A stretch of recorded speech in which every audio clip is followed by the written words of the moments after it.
Okay, I want you to picture a CEO. And I don't mean the usual caricature, the golf playing out of touch executive who just ignores all the reports. I want you to picture a CEO who is absolutely dialed in, obsessed with their customers. They listen to every single piece of feedback. They pour millions into R&D to give those customers exactly what they're asking for. Flawless execution, healthy margins, the works. Sounds like the perfect leader, really. The kind of person you'd want running your retirement fund. Exactly. And yet the whole premise we're diving into today is that this CEO, by doing all of those quote-unquote right things, is actively steering their company right off a cliff. They aren't failing despite good management. They're failing because of it. It's a terrifying thought, isn't it? It completely upends the usual story of business failure. We love to blame arrogance or, bureaucracy or just plain laziness.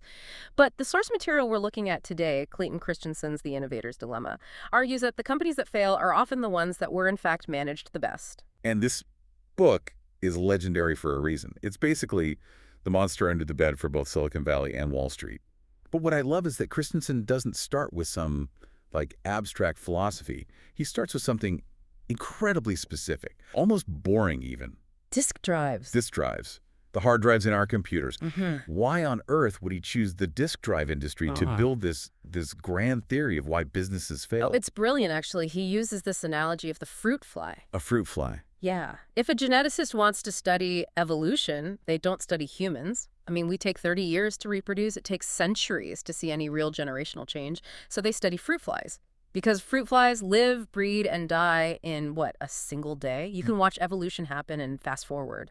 Okay. So the disk drive industry is the fruit fly of the corporate world. Exactly. In the mid to late 20th century, that industry was just brutal. A generation of technology lasted maybe 2 or 3 years. You had these massive companies dominating the market, and then poof, you blink, and they're just wiped out by a startup. And then that startup becomes the giant, and they get wiped out.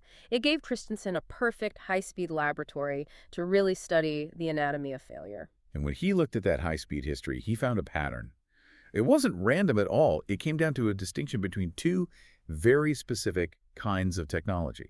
And I think we need to nail these definitions down right now because everything else we talk about is going to hinge on them. Sustaining versus disruptive. Right. This is the core vocabulary. So first, you have sustaining technologies. These are the innovations that make a product perform better for your existing customers. It could be a tiny incremental tweak or some massive engineering breakthrough. But the goal is always the same. Make it faster, make it hold more data, make it more powerful. Okay, so if I'm making mainframe computers for, say, big banks, a sustaining technology is a faster processor that lets them handle more transactions. Simple enough. Precisely. And here's the first rule of the jungle. Established companies almost never lose the battle for sustaining technologies. They have the deepest pockets, the best engineers, and the strongest motivation to keep their best customers happy. If the game is just make it better, the big guy wins. Okay, so if the big guys always win the make it better game, how in the world do they die? They die at the hands of disruptive technologies. And this is where people get tripped up because the word disruptive is just thrown around so loosely these days. In Christensen's original definition, a disruptive technology is not better. In fact, initially, it is objectively worse. Worse, it's literally a crappier product. Yes. It's usually slower, has less capacity, maybe lower resolution than whatever's currently on the market. But, and this is the but that kills giants, it brings a totally different value proposition to the table. It's cheaper, it's simpler, smaller, more convenient to use. Let's use the computer industry example from the book because it really visualizes this perfectly. You started with the mainframe era, room-sized computers. Right, and IBM completely dominated that world. Then along comes the mini computer. Now, it wasn't mini like an iPhone. We're talking the size of a refrigerator. But compared to a room-sized mainframe, it was tiny. The problem was the mini computer was weak. It couldn't handle the massive data processing that IBM's big banking customers needed. Not even close. So IBM looks at this mini computer and asks its best customers, hey, do you want this fridge-sized, really weak computer? And the customers all say, no way, get out of here. We need more power, not less. So IBM ignores it. And this brings us to a concept Christensen calls the value network. This is so critical. IBM isn't just a building with people inside. It's a whole complex web of suppliers and cost structures and, customer expectations. Their entire business model was built on selling machines that cost millions of dollars with huge profit margins. They literally could not prioritize a cheaper, lower margin product. It just didn't fit their value network. It's not that they were stupid. No. It's that the math didn't work for them. It was a perfectly rational financial decision. Why would you invest in a crappy product with tiny margins that your best customers tell you they hate? But the trap springs because technology never stands still. Exactly. And this is the trajectory. That crappy disruptive technology, the mini computer, and then later the desktop PC, it improves. And it usually improves much faster than the market actually demands. So eventually, that desktop PC isn't just a toy for hobbyists anymore. It becomes powerful enough to do the real work the mainframe used to do. And since it's wildly cheaper and way more convenient, The market just flips seemingly overnight. The same customers who said, "We don't want that toy," suddenly say, "Wait, that toy can do our payroll now, and it costs a fraction of the price. We'll take 1,000. And IBM is left holding a bag of very expensive, very powerful mainframes that suddenly almost nobody wants anymore. it's just amazing because it really paints good management as the villain here. But I want to dig into why this happens inside the organization. Christensen lists these 5 principles. He calls them laws of organizational nature that explain why a CEO can't just snap their fingers and stop this from happening. Right. These principles are the mechanics of the trap. They explain why the organization itself fights back against disruption. Okay, let's start with principle number 1, resource dependence. This is the idea that managers don't actually control the company. Customers and investors do. That sounds like something a frustrated middle manager would say. It does, but it's true. Think about it. If you're an engineer at a big company and you have an idea for a disruptive product, something cheap, low margin, a little risky, and your colleague has an idea for a sustaining product, something high margin, that your biggest client is literally screaming for, which project gets the funding? The high margin one. Every single time, no question. Right. The whole system is designed to kill the low margin project. Your sales force won't sell it because the commissions are too small. Your executives won't back it because it dilutes their quarterly earnings reports. The company has an immune system, and its job is to attack anything that doesn't look exactly like the current profitable business model. It starves the future to feed the present. Which, I mean, that leads right into principle number 2, small markets and growth needs. This is just cold, hard math. It is. Christensen calls it the growth gap. Look, if you are a $40 million company and you need to grow by 20%, you need to find $8 million in new revenue. That's findable. You can find that in a small emerging market. But if you are a $4 billion company, Then you need to find $800 million in new revenue just to keep Wall Street from panicking. A tiny emerging market like the very first personal computers were might be worth, what, a few $1,000,000 in total? Even if you captured 100% of that market, it wouldn't even show up as a rounding error on a $4 billion balance sheet. so the big companies, they have to wait.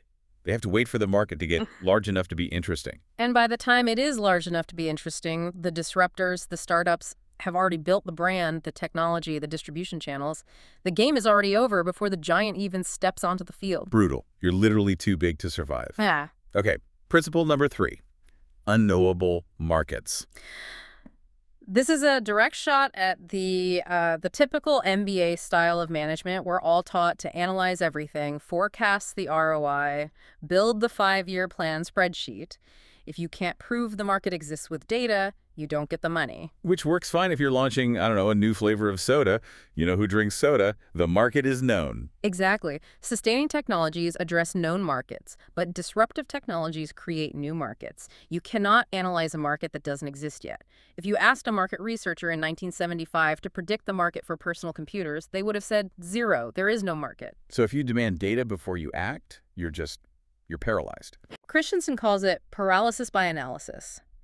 You have to switch your mindset from planning to execute to something he calls discovery-based planning.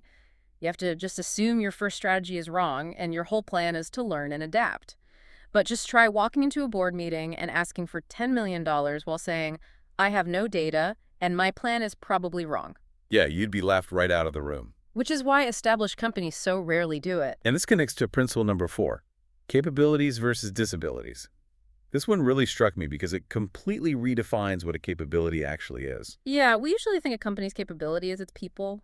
We have smart people, so we can do anything. But Christensen argues that a company's true capabilities are its processes and its values. Can you unpack that for us? Sure. A process is just how you do things repeatedly and efficiently. A factory assembly line is a process. A decision-making chain is a process. So if your process is designed to build high-margin, complex medical devices with zero tolerance for failure, that same process is structurally incapable of building a cheap, disposable consumer gadget. It's not that the people are dumb. It's that the machine they're all working inside of is built for a totally different purpose. Exactly. A capability in one context becomes a disability in another. If you try to force a disruptive product through a mainstream process, you end up with a Frankenstein product. It's too expensive, it's over-engineered, and it's late to market. And finally, principle number 5, supply versus demand. This brings us back to that idea of overshoot we touched on earlier. This is maybe the most relatable one for all of us as consumers. In the early days of a technology, you buy based on functionality. Can this hard drive hold my data? Is this car fast enough? You'll pay a premium for performance because the product isn't quite good enough yet. But eventually, technology gets so good that it exceeds what we actually need. Right. I mean, I don't need a computer that is 10% faster just for writing emails. I won't even notice the difference. So once the functionality is good enough, the basis of competition changes.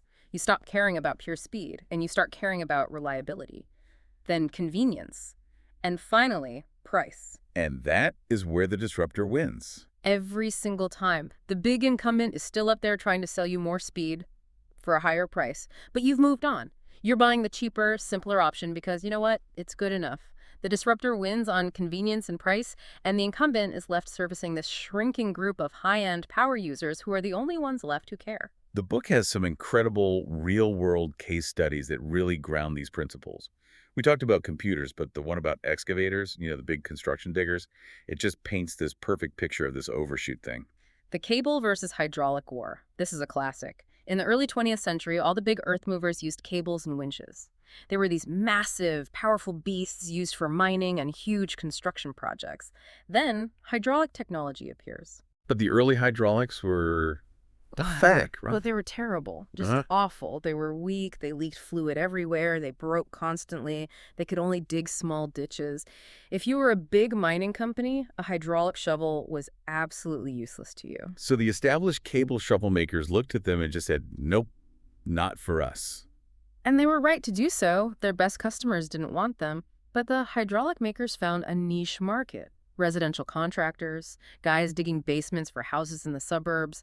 These guys didn't need massive power. They needed something small and cheap that could fit in a backyard. It was a market the big cable companies didn't care about at all. And then the inevitable happened. The technology got better. Relentlessly, hydraulics got stronger, they got bigger, more reliable, and by the time they were powerful enough to handle general excavation and even mining, the cable shovel companies were just doomed. They didn't have the technology, they didn't have the manufacturing processes, they certainly didn't have the distribution. Within about 20 years, something like 26 out of 30 cable shovel manufacturers went bankrupt. That is an extinction-level event. And the scary part is, they listened to their customers the entire time. They listened all the way to the grave. We see this exact same pattern in the steel industry with the so-called mini-mills. This is a perfect example of a company retreating upmarket. Yes. Integrated steel mills are these colossal, expensive plants that make steel from raw iron ore. Mini mills use electric arc furnaces to melt down scrap metal. It's way cheaper, but originally the quality was pretty low. They could only make rebar, the rough steel bars you bury in concrete. And big steel companies were perfectly happy to let them have the rebar market. They were thrilled to get rid of it.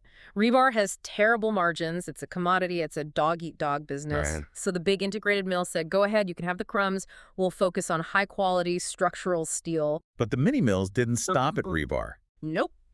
They figured out how to make structural steel. So the big guy said, fine, you can have that too. We'll just focus on sheet steel for cars and appliances. The margins are way better there anyway.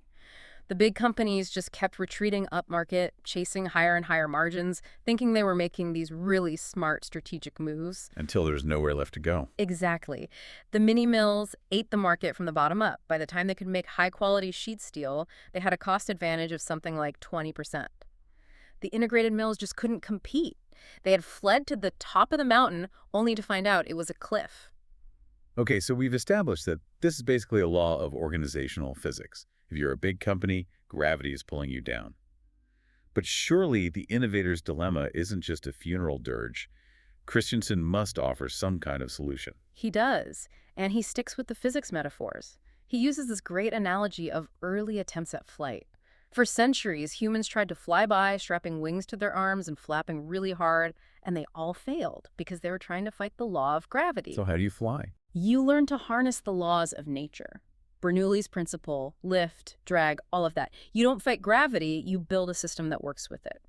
The solution to the innovator's dilemma is kind of similar. You cannot fight the laws of organizational nature. You have to harness them. So if I'm a CEO and I spot a potentially disruptive technology, I can't just tell my existing engineering team to, work on this on the weekends. No, that will fail, 100%.